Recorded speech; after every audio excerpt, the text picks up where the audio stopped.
तो दोस्तों आज हम पढ़ने वाले क्लास 9 सिविक्स का चैप्टर नंबर 4 जिसका नाम है वर्किंग ऑफ इंस्टीट्यूशंस। इस चैप्टर में हम पढ़ेंगे कि जो हमारी गवर्नमेंट होती है उसका सिस्टम कैसे वर्क करता है, कैसे लॉज बनते हैं, कैसे लॉज इम्प्लीमेंट होते हैं और जो डिस्प्यूट होते हैं मतलब जो विवाद होते हैं वो कैसे सुलझाए जाते हैं। बहुत ही इंटरेस्टिंग चैप्टर है। हम इसको विजुअल्स और एनिमेशन की मदद से बहुत ही इंटरेस्टिंग वे में कंप्लीट करेंगे। तो चलिए स्टार्ट करते हैं। की शुरुआत होती है 13 अगस्त 1990 से। इस दिन क्या होता है कि गवर्नमेंट ऑफ इंडिया का एक ऑर्डर पास होता है। इस ऑर्डर के टॉप पर एक नंबर था और इस ऑर्डर में लिखा था कि गवर्नमेंट जॉब्स के अंदर 27% रिजर्वेशन SC/BC यानी कि सोशली एजुकेशनली बैकवर्ड क्लासेस को दिया जाएगा। इसके नीचे भारत सरकार के एक ज्वाइंट सेक्रेटरी के सिग्नेचर थे। तो ये जो ऑर्डर पास हुआ था वो कई लोगों के लिए अच्छा साबित हुआ और कई लोगों के लिए विवाद का कारण बना। अब सवाल ये उठता है कि ये जो ऑर्डर पास किया गया था वो कैसे पास हुआ था, इसकी पूरी प्रोसेस क्या थी।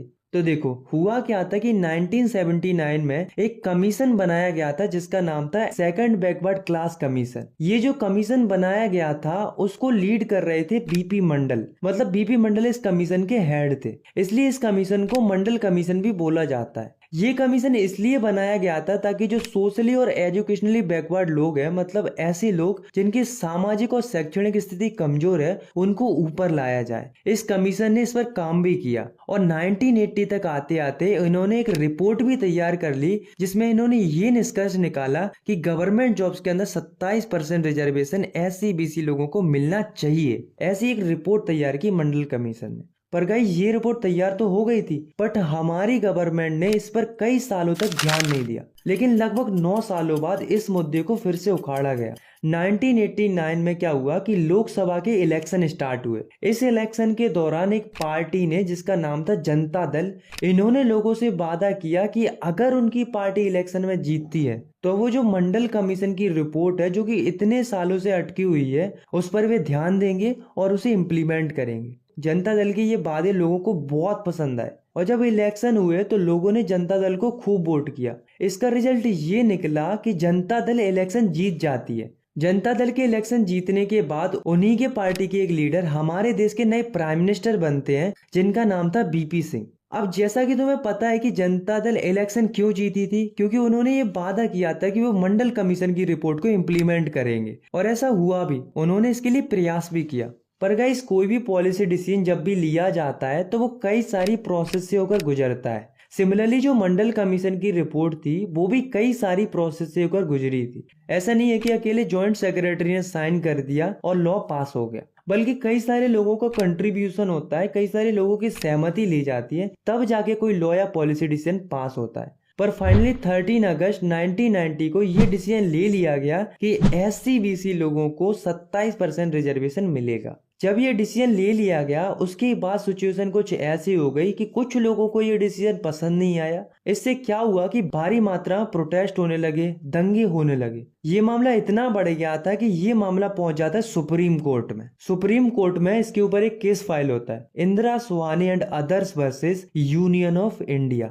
मतलब सिंपली एक तरफ वो लोग थे जो 27% रिजर्वेशन वाले ऑर्डर से नाखुश थे। मतलब वो कहते थे कि गवर्नमेंट ने रिजर्वेशन देकर गलत किया, और एक तरफ थी स्वयं गवर्नमेंट ऑफ इंडिया जो ये कहती थी कि हमने रिजर्वेशन देकर सही किया। ये जो मामला कोर्ट में फाइल किया गया था उसको सुलझाने के लिए सुप्रीम कोर्ट ऑफ इंडिया के 11 जजेस का बेंच तैयार किया गया और इन 11 जजेस ने इन दोनों पक्षों के आर्ग्यूमेंट्स को सुना और दोनों पक्षों के आर्ग्यूमेंट्स को सुनने के बाद फाइनली 1992 में सुप्रीम कोर्ट के जजेस ने ये डिक्लेयर किया कि ये जो डिसीजन लिया गया था 27% रिजर्वेशन का वो एकदम वैलिड है, मतलब सही है, बट इसमें गवर्नमेंट को कुछ चेंजेस करने पड़ेंगे। और वो चेंजेस क्या थे? वो चेंजेस थे कि रिजर्वेशन का लाभ सारे SC/BC या OBC लोगों को नहीं मिलेगा, उनमें से केवल उन्हीं लोगों को मिलेगा जिनकी फाइनेंशियल कंडीशन कमजोर है, मतलब जो आर्थिक स्थिति से कमजोर है, उन्हीं को रिजर्वेशन का लाभ मिलेगा। तो गवर्नमेंट ने इसको मॉडिफाई किया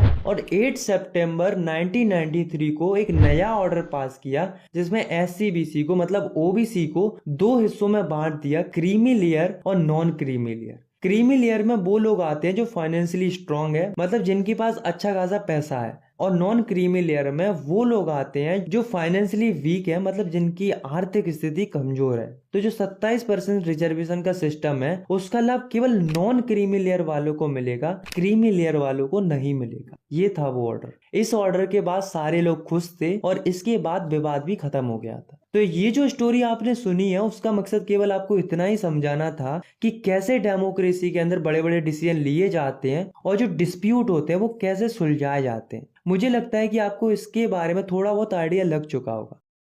नीड्स फॉर पॉलिटिकल इंस्टीट्यूशन। हमारी जो गवर्नमेंट होती है उसे बहुत सारे काम करने पड़ते हैं, बहुत सारी जिम्मेदारी होती है, जैसे कि लोगों की सुरक्षा का ध्यान रखना, उन्हें एजुकेशन प्रोवाइड कराना, लोगों के लिए हेल्थ फैसिलिटी प्रोवाइड कराना, उनके लिए कानून बनाना। इस तरह की कई सारी जिम्मेदारी होती है गवर्नमेंट के ऊपर। अब आप खुद ही सोचो कि इतने सारे काम गवर्नमेंट कैसे करती होगी। तो गवर्नमेंट काम नहीं करती, गवर्नमेंट के अंदर कई सारे इंस्टीट्यूशंस होते हैं वो काम करते हैं, जैसे कि पार्लियामेंट जो कि लॉज बनाती है। कुछ इंस्टीट्यूशन ऐसे भी होते हैं जो डिसीजन लेते हैं, उन्हें इम्प्लीमेंट करते हैं, जैसे कि प्राइम मिनिस्टर और सिविल सर्वेंट्स। और कुछ इंस्टीट्यूशन ऐसे भी होते हैं जो विवाद सुलझाते हैं, जैसे कि सुप्रीम कोर्ट। तो फिलहाल सबसे पहले हम बात करते हैं पार्लियामेंट की। So parliament is the assembly of elected representatives who exercise supreme political authority. मतलब एक नेशनल लेवल की सभा होती है जिसे हम पार्लियामेंट कहते हैं और हिंदी में संसद कहते हैं। इसमें वो लोग बैठते हैं जो देश की अलग अलग जगहों से जनता के द्वारा डायरेक्टली और इनडायरेक्टली चुने जाते हैं,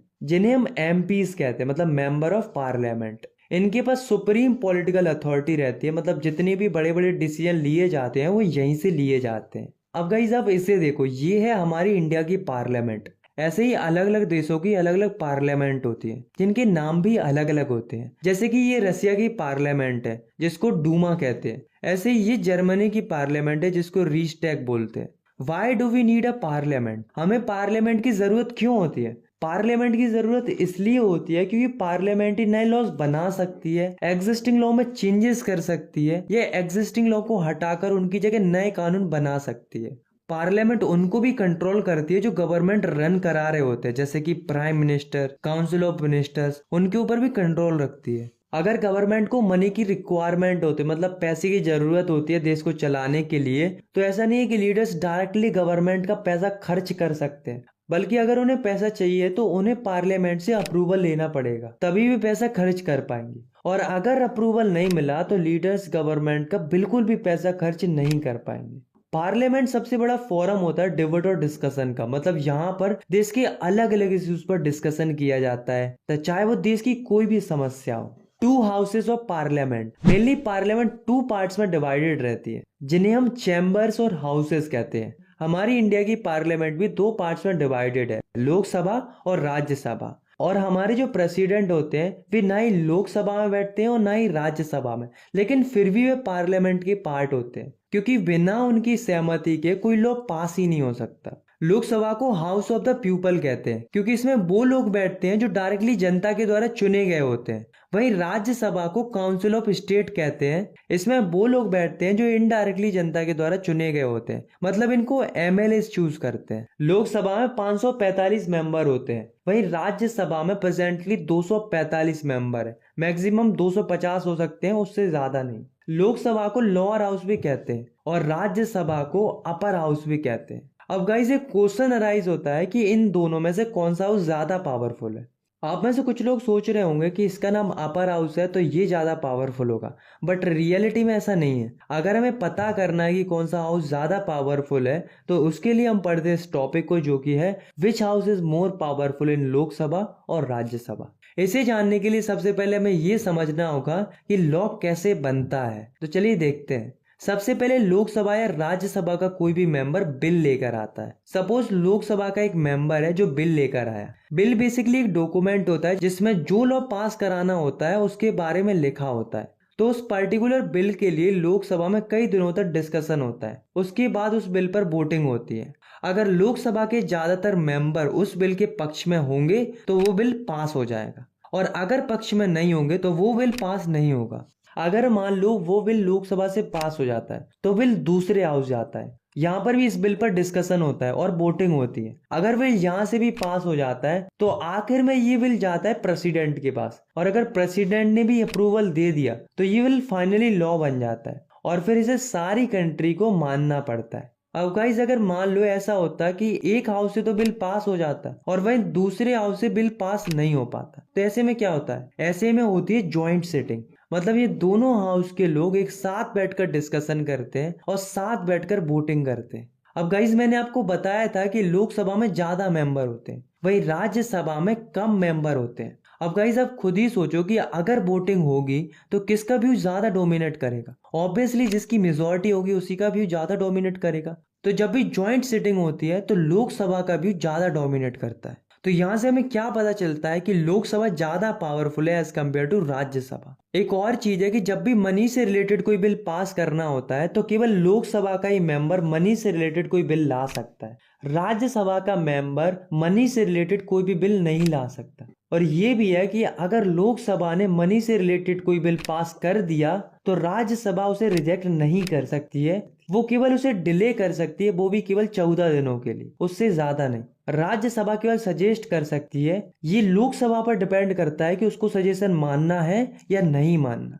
तो यहाँ पर भी लोकसभा के पास ज्यादा एडवांटेज रहता है। तो यहाँ पे तुम्हें पता चल गया होगा कि कौन ज्यादा पावरफुल है। एग्जैक्टली लोकसभा ज्यादा पावरफुल है। गाइस क्या आपको पता है कि गवर्नमेंट का हेड कौन होता है? गवर्नमेंट का हेड होता है प्राइम मिनिस्टर। और प्राइम मिनिस्टर कौन बनता है? जिसका लोकसभा में सबसे ज्यादा सपोर्ट होता है वही प्राइम मिनिस्टर बन सकता है। अगर लोकसभा के मेंबर नहीं चाहते कि वो प्राइम मिनिस्टर बने तो वो प्राइम मिनिस्टर नहीं बन सकता।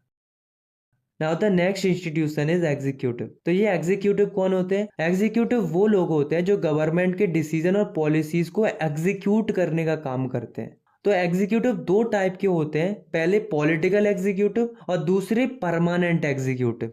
पॉलिटिकल एग्जीक्यूटिव वो लोग होते हैं जो जनता के द्वारा चुने जाते हैं एक स्पेसिफिक टाइम के लिए। मतलब ये फिक्स नहीं होते हैं। अगर दूसरी सरकार बनती है तो इन्हें अपनी पोजीशन छोड़नी पड़ती है। जैसे कि जो पॉलिटिकल लीडर्स होते हैं like prime minister, chief minister और जो अदर मिनिस्टर्स होते हैं, ये सब पॉलिटिकल एग्जीक्यूटिव होते हैं। ये तब तक रहते हैं जब तक इनकी पार्टी गवर्नमेंट रहती है। अगर अगले इलेक्शन में किसी और पार्टी गवर्नमेंट बनती है तो इन्हें अपनी पोजीशन छोड़नी पड़ेगी, फिर कोई और आके इनकी जगह लेता है। वहीं जो परमानेंट एग्जीक्यूटिव होते हैं वो परमानेंट रहते हैं। मतलब एक बार बन गए तो ये चेंज नहीं होते हैं। जैसे कि जो सिविल सर्वेंट होते हैं, जैसे कि आईएएस, आईपीएस, तो इन्हें जनता इलेक्ट नहीं करती है, बल्कि ये अपनी दम पे बनते हैं एग्जाम क्रैक करके। तो गाइस क्या आपको नहीं लगता कि जो सिविल सर्वेंट्स होते हैं उनके पास ज्यादा पावर होनी चाहिए as compare to political executive? क्योंकि इनके पास ज्यादा नॉलेज और एजुकेशन होती है। और वहीं जो पॉलिटिकल एग्जीक्यूटिव होते हैं वो कम पढ़े लिखे भी हो सकते हैं, लेकिन उसके बावजूद भी उनके पास ज्यादा पावर होती है। तो ऐसा क्यों होता है? तो ऐसा इसलिए होता है क्योंकि हमारी कंट्री के अंदर डेमोक्रेसी है। और डेमोक्रेसी में ऐसा होता है कि जनता जिन्हें वोट देकर चूज करती है उन्हीं के पास ज्यादा पावर होती है। सिमिलरली जो पॉलिटिकल एग्जीक्यूटिव होते हैं वो भी जनता के द्वारा चुने जाते हैं, इसलिए पॉलिटिकल एग्जीक्यूटिव के पास ज्यादा पावर होती है as compare to civil servants. Now we talk about prime minister. Prime minister देश के बहुत ही इंपॉर्टेंट पॉलिटिकल इंस्टीट्यूशन होते हैं। प्राइम मिनिस्टर बनता कैसे? तो प्राइम मिनिस्टर इनडायरेक्टली इलेक्ट होता है। प्राइम मिनिस्टर को प्रेसिडेंट अपॉइंट करते हैं। इसका मतलब ये नहीं है कि प्रेसिडेंट किसी को भी प्राइम मिनिस्टर अपॉइंट कर सकते हैं, बल्कि वे केवल उसी को प्राइम मिनिस्टर अपॉइंट कर सकते हैं जिसकी पार्टी सबसे ज्यादा मेजोरिटी लेकर आई है लोकसभा के इलेक्शन में। और लोकसभा के मेजोरिटी ऑफ मेंबर जिसे अपना प्राइम मिनिस्टर चुनते हैं वही प्राइम मिनिस्टर बनता है। और वो तब तक प्राइम मिनिस्टर रहता है जब तक लोकसभा के मेजोरिटी ऑफ मेंबर का सपोर्ट रहता है। अगर अगले इलेक्शन में किसी और पार्टी की मेजोरिटी आई तो उनकी पार्टी का कोई मेंबर प्राइम मिनिस्टर बनेगा, इनको अपना पद छोड़ना पड़ेगा। अब गाइस आप इन फोटोज को देख सकते हो। जब से हमारा देश आजाद हुआ है तब से लेकर आज तक के सारे प्राइम मिनिस्टर्स हैं इन फोटोज में। Powers of prime minister. Prime minister की क्या क्या पावर होती है? तो प्राइम मिनिस्टर हेड होते हैं गवर्नमेंट के, तो इसका मतलब तो इनके पास बहुत ज्यादा पावर होती होगी, राइट? इनके पास बहुत ज्यादा पावर होती है। ये कैबिनेट मीटिंग को कंट्रोल करते हैं, डिफरेंट डिपार्टमेंट को कोऑर्डिनेट करने का काम करते हैं। इन्होंने जो डिसीजन ले लिया वो फाइनल डिसीजन माना जाता है। सारे मिनिस्टर्स इनकी लीडरशिप के अंडर में काम करते हैं। मिनिस्टर्स को काम देना प्राइम मिनिस्टर का काम होता है। अगर कोई मिनिस्टर सही से काम नहीं कर रहा है तो प्राइम मिनिस्टर उसे डिसमिस भी कर सकते हैं। और गाइस एक और बहुत इंपॉर्टेंट बात है कि अगर प्राइम मिनिस्टर ने रिजाइन दिया तो उनके साथ सारे मिनिस्टर्स को भी रिजाइन करना पड़ता है। नेक्स्ट है काउंसिल ऑफ मिनिस्टर्स। तो काउंसिल ऑफ मिनिस्टर कौन होते हैं? तो काउंसिल ऑफ मिनिस्टर्स अलग अलग रैंक के 60 से लेकर 80 मिनिस्टर्स होते हैं जिन्हें प्राइम मिनिस्टर सिलेक्ट करते हैं और प्रेसिडेंट अपॉइंट करते हैं। मतलब प्राइम मिनिस्टर रिकमेंड करते हैं प्रेसिडेंट को कि हमें ये मिनिस्टर चाहिए ये काम के लिए, प्रेसिडेंट तो उनको बस अपॉइंट कर देते हैं। तो ये जो 60 से लेकर 80 मिनिस्टर्स होते हैं उन्हीं को हम काउंसिल ऑफ मिनिस्टर्स कहते हैं। इन मिनिस्टर्स में भी अलग अलग रैंक होती है, जैसे कि इनमें से कुछ मिनिस्टर्स होते हैं कैबिनेट मिनिस्टर, कुछ मिनिस्टर्स होते हैं minister of state with independent charge, और कुछ मिनिस्टर्स होते हैं केवल मिनिस्टर्स ऑफ स्टेट। अब इन तीनों में डिफरेंस क्या होता है? तो जो कैबिनेट मिनिस्टर्स होते हैं वो टॉप लेवल के लीडर्स होते हैं रूलिंग पार्टी के। ये बड़ी बड़ी मिनिस्ट्रीज को हैंडल करते हैं, जैसे कि finance ministry, education ministry, defence ministry, home ministry, etcetera etcetera. ये जो कैबिनेट मिनिस्टर्स होते हैं वो प्राइम मिनिस्टर के साथ कैबिनेट मीटिंग करते हैं। और जो मिनिस्टर्स ऑफ स्टेट होते हैं with independent charge, way cabinet of ministers के कंपैरिजन में थोड़े कम पावरफुल होते हैं। ये छोटी छोटी मिनिस्ट्रीज को हैंडल करते हैं और ये कैबिनेट मीटिंग्स में तभी जाते हैं जब इनको बुलाया जाता है, अन्यथा नहीं जाते हैं। थर्ड, जो मिनिस्टर ऑफ स्टेट होते हैं वो ऐसे मिनिस्टर्स होते हैं जो असिस्ट करते हैं कैबिनेट मिनिस्टर्स को, मतलब हेल्प करते हैं उनकी। नेक्स्ट है द प्रेसिडेंट। तो प्रेसिडेंट हेड ऑफ स्टेट होते हैं, मतलब कंट्री के हेड होते हैं। इनके पास नॉमिनल पावर होती है, लाइक ब्रिटेन की क्वीन की तरह। प्रेसिडेंट का वर्क मोस्टली सेरेमोनियल होता है, मतलब दिखाने के लिए पावर होती है बट रियलिटी में पावर नहीं होती है। प्रेसिडेंट डायरेक्टली जनता के द्वारा नहीं चुने जाते हैं, मतलब इनडायरेक्टली चुने जाते हैं। इन्हें एमपीज और एमएलएज इलेक्ट करते हैं। अब गाइस आप खुद ही सोचो कि अगर प्राइम मिनिस्टर और प्रेसिडेंट दोनों को ही लोग इलेक्ट कर रहे होते तो क्या होता? कंपटीशन होता दोनों के बीच में कि मैं पावरफुल हूँ, दूसरा कहता नहीं मैं पावरफुल हूँ। इसलिए अच्छा है कि प्रेसिडेंट को इनडायरेक्टली चुना जाता है, जिससे कंपटीशन का तो सवाल ही नहीं उठता है। Powers of president. अगर गाइज हम कॉन्स्टिट्यूशन में देखेंगे तो प्रेसिडेंट के पास बहुत पावर होती है। प्रेसिडेंट कुछ भी कर सकते हैं, जो भी गवर्नमेंट की एक्टिविटी होती है वो प्रेसिडेंट के नाम पर ही होते हैं। जितने भी मेजर अपॉइंटमेंट होते हैं, जैसे कि चीफ जस्टिस ऑफ इंडिया, जजेस, governors, election commissioners, ambassador to other countries, इन सभी को प्रेसिडेंट अपॉइंट करते हैं। जितनी भी इंटरनेशनल ट्रीटी और एग्रीमेंट होते हैं वो सारे प्राइम मिनिस्टर के नाम पर ही होते हैं। इसके अलावा प्रेसिडेंट सुप्रीम कमांडर होते हैं डिफेंस फोर्स ऑफ इंडिया के। बट गाइज आपको एक और बात ध्यान रखनी है कि प्रेसिडेंट इन पावर्स का इस्तेमाल तभी कर सकते हैं जब काउंसिल ऑफ मिनिस्टर्स इनको एडवाइस दे। ये अपनी मर्जी से इन पावर्स का इस्तेमाल नहीं कर सकते। अगर काउंसिल ऑफ मिनिस्टर ने एडवाइस दी तभी ये काम कर सकते, अदरवाइज नहीं कर सकते। अब गाइस मान लो कि अगर ऐसा होता है कि काउंसिल ऑफ मिनिस्टर्स की एडवाइस प्रेसिडेंट को पसंद नहीं आती है तो प्रेसिडेंट उसे रिकंसिडरेशन के लिए भेज सकते हैं। और अगर काउंसिल ऑफ मिनिस्टर ने फिर से वही एडवाइस दी तो अब की बार प्राइम मिनिस्टर को एडवाइस माननी ही पड़ेगी। सिमिलरली अगर कोई बिल पास होता है पार्लियामेंट से तो वो लॉ तभी बन सकता है जब प्रेसिडेंट उसे स्वीकार करेंगे। अगर प्रेसिडेंट को कोई बिल पसंद नहीं आया तो वे उस बिल को दोबारा पार्लियामेंट में भेज सकते हैं फॉर रिकंसिडरेशन। लेकिन रिकंसिडरेशन के बाद भी फिर से वही बिल आता है तो आपकी बार प्रेसिडेंट को उस बिल को एक्सेप्ट करना ही पड़ेगा। तो क्या प्रेसिडेंट अपने आप से कुछ कर भी सकते हैं या नहीं? एक पावर है जो प्रेसिडेंट अपने आप से इस्तेमाल कर सकते हैं। वो है कि अगर किसी पार्टी की क्लियर मेजॉरिटी नहीं आ पाती है तो प्रेसिडेंट अपनी डिस्क्रिशन का इस्तेमाल करते हैं और वे अपने हिसाब से किसी को भी प्राइम मिनिस्टर चुन सकते हैं, बशर्ते उस प्राइम मिनिस्टर को एक स्पेसिफिक टाइम में अपनी मेजॉरिटी ऑफ सपोर्ट शो करना होता है। अब हम बात करते हैं लास्ट इंस्टीट्यूशन की, जो कि है जुडिशरी। तो जुडिशरी का मेजर काम होता है डिस्प्यूट सॉल्व करना, मतलब विवाद सुलझाना। हमारी इंडिया में जुडिशरी को 3 कोर्ट्स में बांटा गया है। सबसे बड़ा जो कोर्ट होता है वो होता है सुप्रीम कोर्ट। ये नेशनल लेवल का कोर्ट होता है, यहाँ पर देश के बड़े बड़े विवादों को सुलझाया जाता है। दूसरा होता है हाई कोर्ट, जो कि स्टेट लेवल का कोर्ट होता है जिसमें स्टेट के विवादों को सुलझाया जाता है। और थर्ड होते हैं डिस्ट्रिक्ट कोर्ट। ये वो कोर्ट होते हैं जो लोकल लेवल पर होते हैं, जो लोकल लेवल पर केसेस सॉल्व करते हैं। अगर किसी व्यक्ति को कोई प्रॉब्लम होती है, कोई उसे परेशान कर रहा होता है तो वो सबसे पहले डिस्ट्रिक्ट कोर्ट में अपील कर सकता है। अगर उसको डिस्ट्रिक्ट कोर्ट का डिसीजन अच्छा नहीं लगा तो वो हाई कोर्ट में अपील कर सकता है। और अगर उसे हाई कोर्ट का डिसीजन भी पसंद नहीं आया तो अब वो फाइनली सुप्रीम कोर्ट में अपील कर सकता है। फिर सुप्रीम कोर्ट का जो डिसीजन होगा वही उसको मानना पड़ेगा, क्योंकि सुप्रीम कोर्ट से बड़ा तो कोई कोर्ट ही नहीं है। जुडिशरी अलग अलग प्रकारों के विवादों को सुलझाती है, जैसे कि सिटीजन्स के बीच में कोई विवाद होता है उनको सुलझाती है, सिटीजन और गवर्नमेंट के बीच में कोई विवाद हो जाता है उसको सुलझाती है, दो या दो से ज्यादा स्टेट गवर्नमेंट के बीच में कोई विवाद हो जाता है उसको सुलझाती है, गवर्नमेंट और स्टेट गवर्नमेंट के बीच में कोई विवाद हो जाता है तो उसको भी सुलझाती है। तो इतने अलग अलग प्रकार के विवादों को सुलझाने का काम करती है जुडिशरी। जो सुप्रीम कोर्ट और हाई कोर्ट के जज होते हैं उनको हटाना नियरली इम्पॉसिबल होता है। अगर उन्हें हटाना है तो एक प्रोसेस होती है जिसे इम्पीचमेंट मोशन कहते हैं। इससे क्या होता है कि अगर पार्लियामेंट के दोनों हाउसेस के 2/3 मेंबर ने ये बोल दिया कि हाँ हम जज को हटाना चाहते हैं, तब हटाया जा सकता है। अदरवाइज ये पॉसिबल नहीं है कि सुप्रीम कोर्ट और हाई कोर्ट के जजेस को कोई हटा सके। इसलिए हम देखते हैं कि कोई भी व्यक्ति या लीडर जज को डरा धमका नहीं सकते, उनके ऊपर प्रेशर नहीं डाल सकते। जुडिशरी एक इंडिपेंडेंट बॉडी होती है, इसलिए ये बिना किसी के डर के, बिना किसी के दबाव में आकर ये निष्पक्ष होकर निर्णय लेती है। इंडिया की जुडिशरी पूरे वर्ल्ड में one of the most popular judiciary है। इंडिया की जुडिशरी के पास पावर होती है कॉन्स्टिट्यूशन को इंटरप्रेट करने की और साथ में लॉज की वैलिडिटी चेक करने की। इसके अलावा जुडिशरी लोगों के फंडामेंटल राइट्स को भी प्रोटेक्ट करती है। अब गाइस इसी से रिलेटेड एक और इम्पोर्टेंट टॉपिक है जो कि है PIL यानी कि पब्लिक इंटरेस्ट लिटिगेशन। ये एक प्रोविजन होता है कि अगर आपको लगता है कि कोई ऐसा मुद्दा है जो पूरी सोसाइटी के लिए अच्छा नहीं है, मतलब पूरी पब्लिक का इंटरेस्ट हर्ट हो रहा है उससे, तो आप पब्लिक के बिहाफ पर एक लिटिगेशन डाल सकते हो, फिर कोर्ट इस पर काम करता है। तो ये होता है PIL। आई होप आपको ये वीडियो पसंद आई होगी।